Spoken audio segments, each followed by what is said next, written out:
வணக்கம்.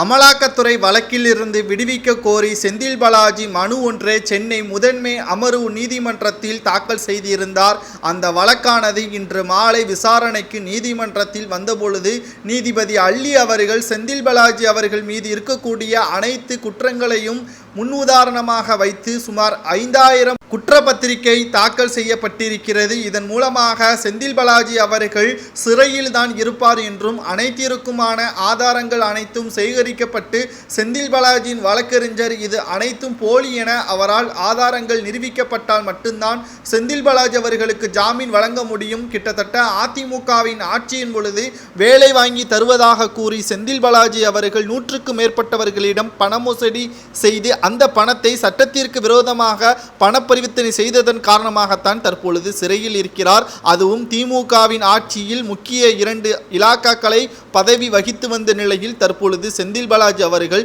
சிறையில் இருப்பதற்கு இன்னொரு மிக முக்கியமான காரணம், சும்மா இருந்தவரை உசுப்பி விட்டது போல் அண்ணாமலை அவர்கள் வைத்திருந்த வாட்சி பற்றியான கேள்விகளை அடுக்கடுக்காக முன்வைத்திருந்தார். இதற்கான பதில்களையும் அண்ணாமலை அவர்கள் தெரிவித்திருந்த போதிலும் அண்ணாமலையை தரைக்குறைவாக பேசியதன் காரணமாகவும் செந்தில் பாலாஜி அவர்கள் செய்த ஊழலை நான் வெளியிடுவேன் என்று அண்ணாமலை அவர்கள் கூறியிருந்தார். அவர் சொன்னபடியே வெளியிட்டிருந்தார். வெளியிட்டு 3 நாட்கள் பிறகு இரவோடு இரவாக செந்தில் பாலாஜி அவர்கள் கைது செய்யப்பட்டார். அப்பொழுது கண்ணீர் விட்டு கதறி அழுத காட்சிகளும் நாம் பார்த்திருப்போம். நெஞ்சி வலியால் துடிதுடித்து அரசு மருத்துவமனையில் அனுமதிக்கப்பட்டார். அதிகாலை 7:30 மணி அளவில் தனியார் மருத்துவமனையான காவேரி மருத்துவமனையில் அனுமதிக்கப்பட்டார்.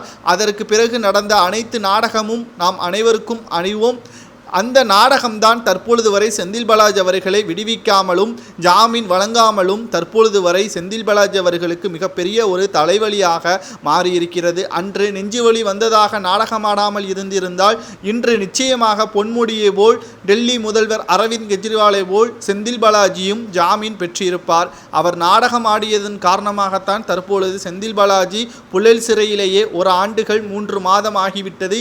இன்று வரை செந்தில் பாலாஜி அவர்கள் சிறையில் இருப்பதற்கு மிக முக்கியமான காரணமாகவும் நீதிமன்றம் தற்பொழுது இந்த வழக்கை 22ஆம் தேதி ஒத்திவைக்கப்பட்டுள்ளது என்றும் கூறியுள்ளது.